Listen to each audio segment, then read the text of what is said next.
नमस्ते, यहाँलाई तत्त्वतो न्यूजमा स्वागत छ। आफूलाई अभियन्ता बताउने शर्मिला वाइबामाथि बुधबार राति काँडागाडीमा आक्रमण भएको थियो। उनकै सहकर्मी शर्मिला श्रेष्ठ राईले लेनदेनको विवाद नमिल्दा वाइबामाथि रेन्चु प्रहार गरेकी शर्मिला वाइबाले बताएकी छिन्। वाइबा सामान्य घाइते भई बौद्ध स्तूपा अस्पतालमा उपचार गराइरहेकी छिन्। शर्मिला वाइबासँगै गएकी उनकी साथी प्रत्यक्षदर्शी रहेकी बताएकी छिन्। लु अन्त तेरो हिम्मत छ भने आन भने मैले पनि हैन भन्दाखेरि अनि मलाई चाहिँ अनि तपाईँ बिचमा पर्नु भनेर अनि शर्मिला के गरेको भने अनि त्यहाँदेखि शर्मिलातिर गयो होइन। शर्मिला गएपछि मार्नु नै आएको रहेछ त्यो, किनभने मेरो अनुसार मैले देखेको अनुसार चाहिँ त्यो मार्नु नै आएको, किनभने नत्र भने त्यसले त्यो हतियार बोक्ने कामै छैन नि। त्यति 28,000 पैसाको लागि बात मार्दा भइहाल्यो, उसको साथी हो होइन, उनीहरू बात मार्दा भयो। त्यसले हतियार बोक्ने काम के छ त? त्यस्तो त्यसले त हतियार बोक्ने त काम थिएन। त्यसले त्यो लिभर बोकेर आएको रहेछ कि पछाडि डाउन ज्याकेट पछाडि त्यसले त्यो बोक्नु भनेको थियो। त्यो के हाताहात गर्दाखेरि चोट लाग्नु भनेको अर्को कुरा हो। त्यसले डाइरेक्ट त्यो बोकेर आउनु भनेको त्यो मार्नुकै उद्देश्यले आएको हो नि त। त्यो त त्यतिकै त आएको त होइन। शर्मिला वाइबाको घटना बाहिरिएपछि शर्मिला श्रेष्ठ फेसबुक लाइभ आएर साँचो कुरा के हो भनेर खुलाएकी छिन्। हेर्नुहोस् यो छोटो भिडियो। आजको घटनाको बारेमा चाहिँ म बोल्न गएको छु। शर्मिला वाइबाको शर्मिला वाइबाले सँग चाहिँ हल्का मेरो लेनदेनको कारोबार थियो। मेरो एपेन्डिक्स हुँदाखेरि मेरो हस्पिटलमा मेडिकल कलेजमा बिल पेमेन्ट गरेकी थिएँ। अनि त्यसको बिल त चाहियो मलाई 2-4 हजार तिरेर 1 लाखले 35,000ले 50,000ले भन्न त पाइएन नि त होइन। उसले चाहिँ मलाई चाहिँदो भन्दा बेसी खर्च मागेको हुनाले मैले चाहिँ बिल लिएर आइज नि त भन्दाखेरि पनि नआउने।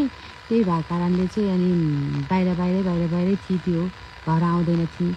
हिसाब किताब गरौँ नि त आइज भन्दा पनि नमान्ने होइन। आज चाहिँ कहाँबाट ऊ आफैले ल आइज पैसा ले भन्यो ल ठिकै छ नि त आज म पैसा दिन्छु भनेर गएको। म पनि धेरै ठाउँमा बदनाम गर्दै नराम्रो कुरा गर्दै हिँडेको कारणले चाहिँ ल ठिकै छ नि त पैसा दिउँ भनेर गएको थिएँ।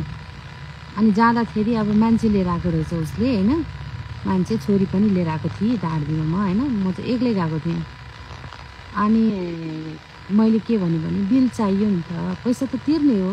म आफैलाई खर्च गरेको पैसा नतिर्ने त मैले भनेको छैन। म तिर्छु, नतिर्ने होइन, बिल ले नि त भनेर भन्दाखेरि चाहिँ उसले के भन्यो भने बिल छैन, यति पैसा हो, ले पैसा, मलाई पैसा चाहिन्छ जसरी भयो नि भन्यो। मैले कुन आधारले दिने पैसा? बिल त चाहियो नि मलाई। इमर्जेन्सीमा अपरेसन गरेको जस्तो चिजको बिल त सबै हुन्छ, नहुने भन्ने कुरा हुँदैन। अनि बिल छैन रे, मेरो मरेको बाउलाको नाम लिने, मेरो बाउलाई दिएको थियो बिल, बाउलाई दिएको थियो बिल रे। बाउलाई दिएको भए त मलाई दिइहाल्नुहुन्थ्यो नि मेरो बाउले। मैले बाउलाई देखाइन, प्रयोग मात्र गरेको। त्यही कुरामा डिस्कस भन्नाले पनि यसो सल्लाह हुँदै थियो। बिचमा त्यसले रिसले इँटा बोक्यो। त्यही कारणले चाहिँ मैले पनि अनि त्यही इँटा छेक्दाखेरि त्यसले उठाएको इँटाले त्यसैलाई लागेर चाहिँ त्यसलाई घाउचोट लागेको हो। म अहिले त्यसै घर नेरी त्यो बस्ने ठाउँ कोठा नेरी नै छु होइन। यहाँ आयो कि हेरौँ के भए रहेछ, साथी हो जे जस्तो भयो नि। अब मैले हान्या त होइन, त्यसले आफैले उ गरेर मलाई हान्न खोज्दाखेरि त्यसैलाई लागेको हो। उही बेला शर्मिला वाइबाले हातपात गरेकी ऋतु बस्नेतले पनि यस विषयमा आफ्नो प्रतिक्रिया दिएकी छिन्। आज शर्मिला वाइबामाथि प्रहार भयो, भोलि हामी माथि होला, भोलि अरू कसै माथि होला होइन। हो त्यसलाई त सजाय होस् क्या, त्यसलाई त बरु लिएर सजाय होस् भन्ने चाहनुहुन्छ तपाईँ? अब मान्छेले अब ज्यानै मार्ने त्यस्तो कुट्या छ नि त होइन। अब त्यस्तो त गर्न मिलेन। अब त्यही भएर अब भोलि हामी माथि प्रहार गर्ला, कडाभन्दा कडा सजाय दिउँ त्यही भन्छु म चाहिँ होइन। यो विषयमा म अरूमा केही पनि बोल्दैन दाइ, भोलि फेरि मलाई नै नराम्रो हुन्छ होइन। यो कुरा चाहिँ म त्यसरी बोल्दिनँ कसै विषयमा नि। फेरि भोलि मलाई आएर फेरि उसले खुकुरीले काट्यो भने म कहाँ जाने? म मर्दिनँ। डर लाग्छ है? डर त लागिहाल्छ नि। ज्यानको माया धेरै लाग्छ है। ज्यानको आफ्नो ज्यानको माया धेरै अब दाइ अब आफ्नो ज्यानको माया लाग्दैन त। आइलाग्यो भने जाइ लाग्न सकिन्छ कि सकिँदैन? अब त्यो त अब भन्न सकिँदैन दाइ। जाइ लाग्ने भए त होइन त्यही भएर होइन गइ लाग्नुहुन्थ्यो नि। उहाँ कहिले पनि जानुहुन्न। कहाँ 4-5 चोटि कुरा खाइसक्नु भयो काठमाडौँ आएर होइन। के झुटो बोलेर मैले खाए कुरा खाएँ सबै आदि कुरा बसेँ। त्यति बेला एकदम आनन्द हुन्छ होला है, बेलुका निन्दा त मस्त लाग्छ होला। मस्तै लाग्छ। मलाई चोटले दुखेकै छैन, मलाई मन दुखेको छ।